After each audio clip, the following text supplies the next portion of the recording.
अपरा एकादशी का क्या महत्व है और इस व्रत को करने से कैसे हमें धन धान्य की प्राप्ति होती है, किस प्रकार हमारे पापों का निवारण होता है और किस प्रकार कथा मात्र सुनने से ही हम पे श्री हरि की कृपा बनी रहती है, आइए जानते हैं। राधे राधे, जय श्री कृष्णा, श्री कुंज बिहारी श्री हरिदास।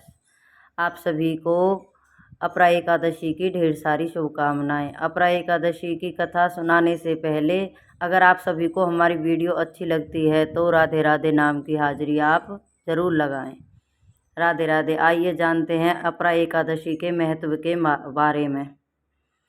अपरा एकादशी के दिन आप सभी को क्या करना है, पहले तो आपको ब्रह्म मुहूर्त में उठकर जो श्री हरि के हमारे घर में लड्डू गोपाल स्वरूप मूर्त हैं उन्हें स्नान कराना है। उसके बाद ही आपको अपने व्रत का संकल्प लेना है। हो सके तो उस दिन आप पीले वस्त्र ही पहने, ठाकुर जी को स्नान कराएं, उन्हें भी पीले वस्त्र ही पहनाएं। भगवान विष्णु की पूजा करने के साथ साथ आप माता लक्ष्मी की पूजा भी करें, जिससे कि श्री हरि की कृपा आप पर बनी रहेगी और माता लक्ष्मी अति प्रसन्न होंगी। आइए जानते हैं इस कथा के बारे में। एक बार युधिष्ठिर जी पूछने लगे, हे मधुसूदन, ज्येष्ठ मास की एकादशी का क्या नाम है और इसका महत्व कृपया मुझसे कहिए। भगवान श्री कृष्ण कहने लगे, हे राजन, सुनो, यह एकादशी अचला तथा अपरा दो नामों से जानी जाती है। यह ज्येष्ठ कृष्ण पक्ष की एकादशी को अपरा एकादशी के नाम से जानते हैं, क्योंकि यह अपार धन देने वाली होती है। मनुष्य को इस व्रत को करने से संसार में सुख समृद्धि की प्राप्ति हो जाती है।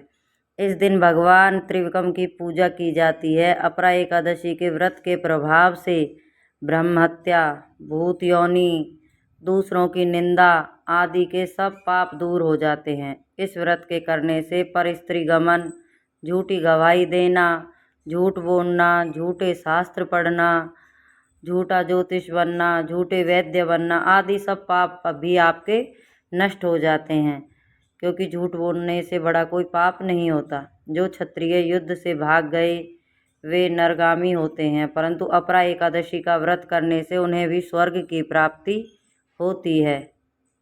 मगर अपरा एकादशी का व्रत करने से वे भी इस पाप से मुक्त हो जाते हैं। जो फल तीनों पुष्कर में कार्तिक पूर्णिमा के स्नान करने से या गंगा तट पर पितरों को पिंडदान करने से प्राप्त होता है, वही अपरा एकादशी का व्रत करने से प्राप्त होता है।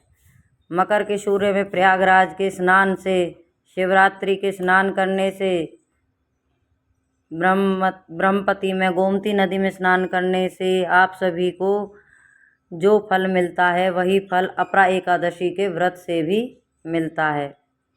यह व्रत पाप रूपी वृक्षों को काटने के लिए कुल्हाड़ी का काम करता है, पाप रूपी ईंधन को जलाने के लिए अग्नि, पाप रूपी अंधकार को मिटाने के लिए सूर्य। अतः मनुष्य के पापों से डरते हुए इस व्रत को अवश्य करना चाहिए। एकादशी का व्रत तथा भगवान का पूजन करने से मनुष्य सब पापों से छूटकर विष्णु लोक को जाता है। इसकी प्रचलित कथा के अनुसार प्राचीन काल में महीध्वज नाम का एक धर्मात्मा राजा था।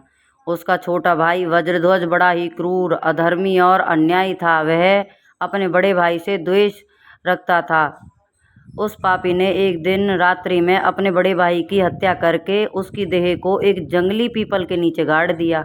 इस अकाल मृत्यु से राजा प्रेत आत्मा के रूप में उसी पीपल पर रहने लगे और अनेक उत्पात करने लगे।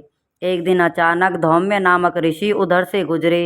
उन्होंने प्रेत को देखा और तपोबल से उसके अतीत के बारे में जान लिया। अपने तपोबल से प्रेत उत्पात का कारण समझा। ऋषि ने प्रसन्न होकर उस प्रेत को पीपल के पेड़ से उतारा और परलोक विद्या का उपदेश दिया। दयालु ऋषि ने राजा की प्रेत योनि से मुक्ति के लिए स्वयं को अपरा एकादशी का व्रत किया और उसे अगति से छुड़ाने का पुण्य प्रेत को अर्पित कर दिया। इस पुण्य के प्रभाव से राजा की प्रेत योनि से मुक्ति हो गई और वह ऋषि को धन्यवाद देता हुआ दिव्य देह धारण पुष्पक विमान में बैठकर स्वर्ग को चला गया। हे राजन, यह अपरा एकादशी की कथा मैंने लोकहित के लिए कही है। इसे पढ़ने और सुनने वाले सभी मनुष्यों पर अपनी कृपा रखना और उन्हें उनके सभी पापों का निवारण भी करना। राधे राधे। जय श्री कृष्णा। श्री कुंज बिहारी श्री हरिदास। अपरा एकादशी का व्रत 23 मई को रखा जाएगा और उसके व्रत का पारण 24 मई को करना है। राधे राधे। जय श्री कृष्णा। श्री कुंज बिहारी श्री हरिदास। आप सभी को हमारी यह कथा अच्छी लगी हो तो कमेंट में राधे राधे नाम की हाजिरी आप जरूर लगाएं। इस कथा के महत्व के बारे में जानें, क्योंकि श्री हरि की कृपा अवश्य ठाकुर जी की कृपा सभी पर बनी रहती है जो भी एकादशी का व्रत करते हैं। एकादशी के व्रत में आप शाम की पूजा में कथा के सुनने के बाद जब भी आरती करें तो तुलसी मैया के पास घी का दीपक अवश्य जलाएं, क्योंकि तुलसी की पूजा भी बहुत ज़रूरी होती है, क्योंकि श्री हरि विष्णु को तुलसी बहुत ही प्रिय है और उनकी पूजा में तुलसी दल रखना बिल्कुल ना भूलें। राधे राधे। जय श्री कृष्ण।